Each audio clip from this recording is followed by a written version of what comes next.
Good morning student.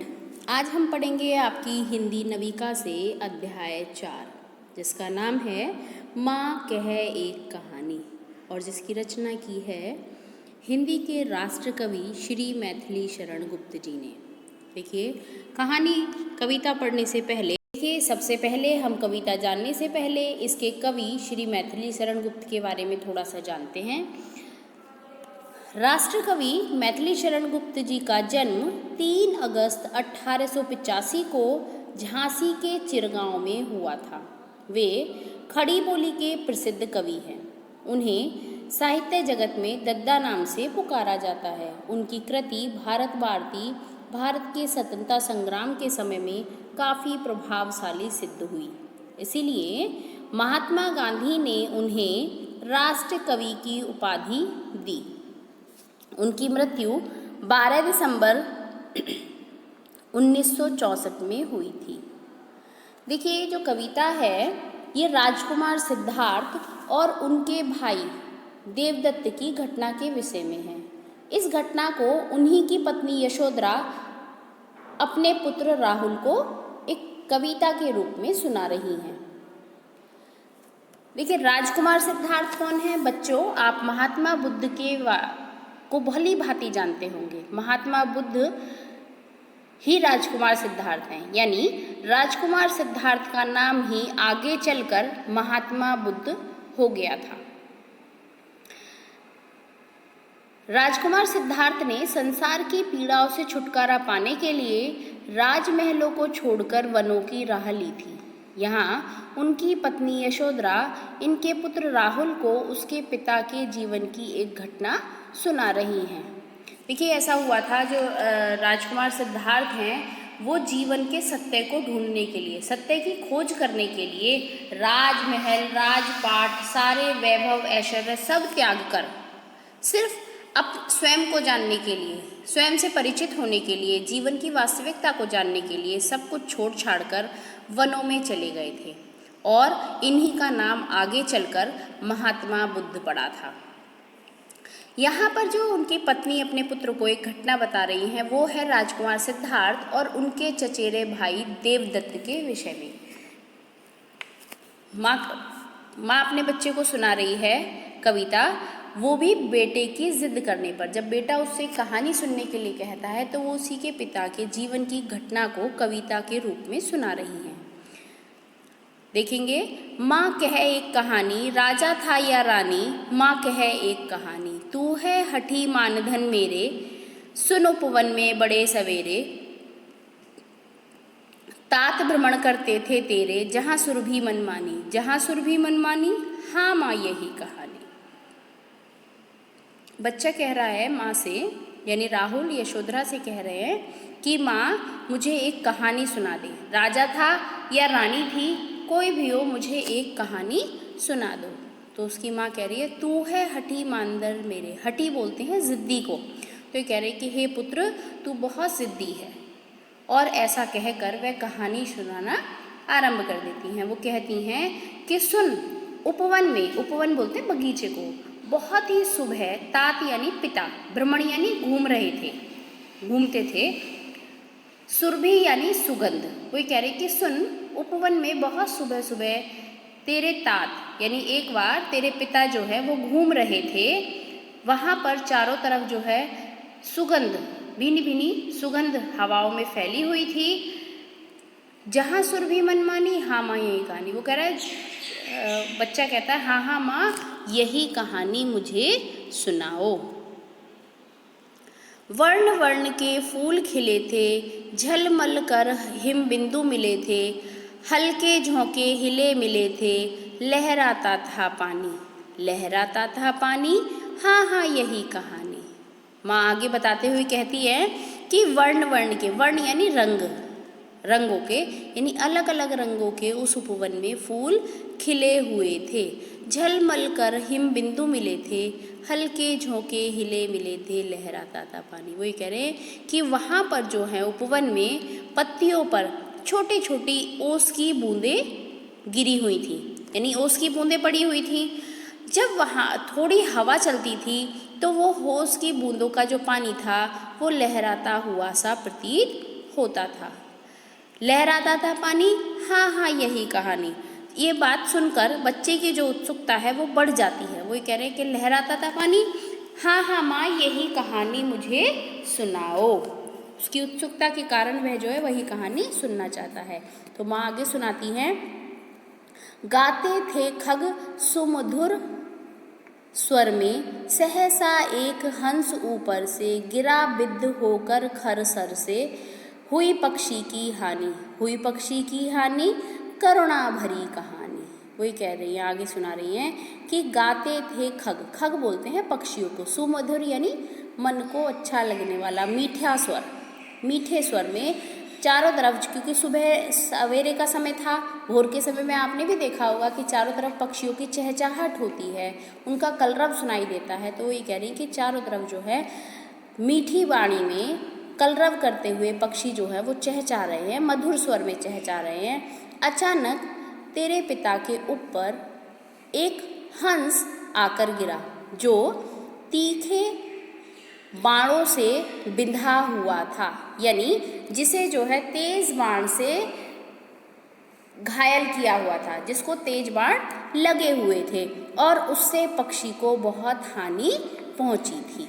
पक्षी जो है उसके कारण घायल हो गया था और यह कहानी जो है इसी कारण करुणा से भर गई है, करुणामयी हो गई है यह कहानी। चौंक उन्होंने उसे उठाया, नया जन्म सा उसने पाया, इतने में आखेटक आया लक्ष्य सिद्धि का मानी, लक्ष्य सिद्धि का मानी कोमल कठिन कहानी। देखिए, चौंक उन्होंने उसे उठाया, उन्होंने यहाँ पर कहा गया है राजकुमार सिद्धार्थ के लिए, यानी राहुल के पिता के लिए कहा गया है कि उन्होंने, वो बता रही कि उन्होंने चौंक कर उस पक्षी को उठा लिया और जैसे ही उस पक्षी को कोमल हाथों का स्पर्श मिला तो उसे लगा जैसे उसने एक नया जीवन पा लिया हो। इतने में आखेटक आया, आखेटक यानी शिकारी, और शिकारी कौन था? सिद्धार्थ का चचेरा भाई देवदत्त। इतने में आखेटक आया लक्ष्य सिद्धि का मानी, इतने में ही वह वहाँ पर आ गया और वह जो है अपने आप को सफल मान रहा था कि मैंने जो है एक ही बाण में जो है सिद्धि यानी सफलता कि एक ही बाण में इस पक्षी को गिरा दिया है, हंस को मार गिराया है। लक्ष्य सिद्धि का मानी कोमल कठिन कहानी, यानी जो जब वह आखेटक उसे वहाँ पर आया है उस हंस के पास, तो ये कहानी जो है कोमलता से कठिनता की ओर चल दी, यानी कोमल से कठिन हो चली है, ये कहानी जो है मुश्किल हो गई है। मांगा उसने आहत पक्षी, तेरे तात किंतु थे रक्षी, तब उसने जो था खगभक्षी, हट करने की ठानी, हट करने की ठानी, अब बढ़ चली कहानी। देखिए, उसने जो आखेटक था यानी जो देवदत्त आया था, उसने उस आहत यानी घायल, तात यानी पिता, रक्षी यानी रक्षा करने वाला, खगभक्षी यानी जो पक्षियों का नुकसान करने वाला था, भक्षण करने वाला था, उसने जो है आहत यानी घायल पक्षी को वापस मांगा, लेकिन जो तेरे पिता थे वो जो है उस पक्षी की रक्षा करना चाहते थे, उसको बचाना चाहते थे। तो जो आखेटक था, जो शिकारी था जिसने उस पक्षी का शिकार किया था, वह जो है हट करने की ठान ली, उसने जो है हट करने लगा कि मुझे जो है ये पक्षी वापस चाहिए। हट करने की ठानी, अब बढ़ चली कहानी। जब वह जो है पक्षी को वापस मांगने के लिए बार बार हट कर रहा था, तो ये जो कहानी थी यानी जो किस्सा था वो बढ़ चला, यानी वो काफ़ी बढ़ गया। हुआ विवाद सदैव निर्दय में, उभय आग्रही थे स्व विषय में, गई बात तब न्यायालय में, सुनी सभी ने जानी, सुनी सभी ने जानी, व्यापक हुई कहानी। देखिए, जब ये बात इतनी बढ़ गई कि दोनों में विवाद यानी झगड़ा होने लगा, सदैव यानी जो दयावान है, निर्दय यानी जिसके अंदर दया नहीं है, उभय यानी दोनों, आग्रही मीन्स आग्रह करने वाले, अपने अपने स्व विषय यानी अपने अपने विषय में, अपने अपने बात पर, दोनों में जो है जो एक दयावान था और जो निर्दयी था, दोनों में झगड़ा होने लगा, उन दोनों के अंदर झगड़ा होने लगा।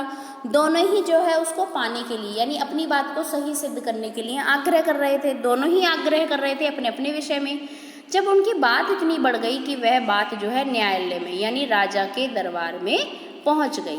वहाँ जब पहुंचकर सभी ने वह बात जानी, सब जो है सबने सुनी, तो सुनकर जानने का लगे उस बात को, तो ये बात जो है, ये जो कहानी है वो बहुत फैल गई। व्यापक यानी फैला हुआ, वो जो है विस्तृत हो गया। ये जो मामला था वो बहुत विस्तृत हो गया। राहुल तू निर्णय कर इसका, न्याय पक्ष लेता है किसका, कह दे निर्भय जय हो जिसका, सुन लूँ तेरी बानी, माँ मेरी क्या बानी, मैं सुन रहा कहानी।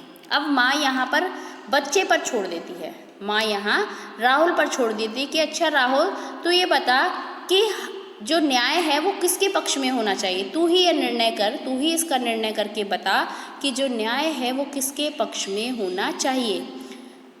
जिसकी भी जो भी जीतेगा उसके बारे में तू बिना डरे, निर्भय यानी बिना डरे होकर मुझे अपना फैसला सुना दे। सुन लो तेरी वाणी, मैं तेरे विषय में भी जानना चाहती हूँ कि तू किसका पक्ष लेगा। तो यहाँ पर राहुल कह रहा है, माँ मेरी क्या वाणी, मैं सुन रहा कहानी। माँ मैं क्या बताऊँ, मैं तो सिर्फ एक कहानी सुन रहा हूँ, मैं इसके बारे में क्या कह सकता हूँ, मेरी क्या वाणी होगी।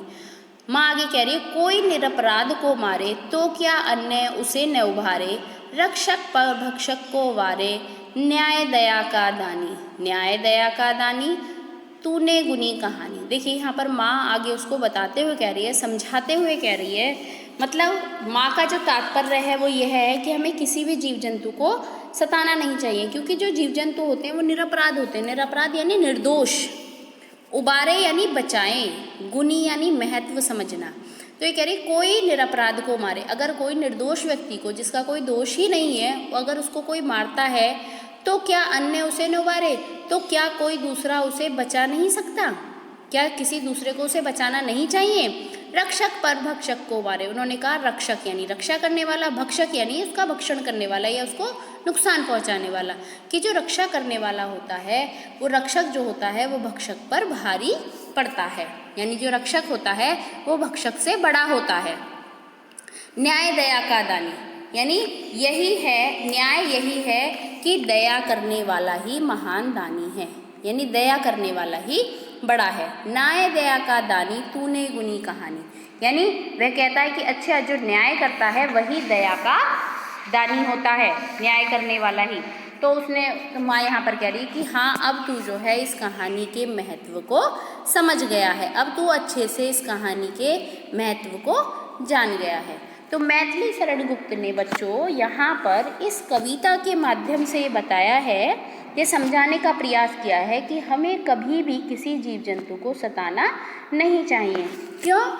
क्योंकि जो पशु पक्षी होते हैं, जो जीव जंतु होते हैं, वे जो है हम अपनी बातों को हमें बोलकर नहीं बता सकते हैं, और लेकिन वह प्रेम की भाषा को भली भांति जानते हैं, प्रेम की भाषा से भली भांति परिचित होते हैं।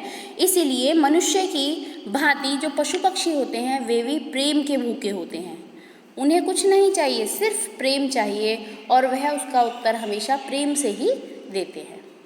समझ में आ गया आपको बच्चों? आगे इसमें शब्दार्थ देख लेना, इनको अच्छे से कर लेना। उसके बाद यहाँ पर दे रखे हैं मौखिक प्रश्न। राहुल माँ से क्या करने का अनुरोध कर रहा है? तो देखिए उत्तर क्या होगा। राहुल माँ से कहानी सुनाने का अनुरोध कर रहा है। प्रातः सिद्धार्थ कहाँ घूम रहे थे? प्रातः सिद्धार्थ उपवन में घूम रहे थे। सिद्धार्थ के ऊपर अचानक क्या गिरा? सिद्धार्थ के ऊपर अचानक एक घायल हंस आकर गिरा। आखेटक ने सिद्धार्थ से क्या मांगा? आखेटक ने सिद्धार्थ से घायल पक्षी की मांग की। ठीक है बच्चों, आई होप आपको ये कविता समझ में आ गई होगी। धन्यवाद।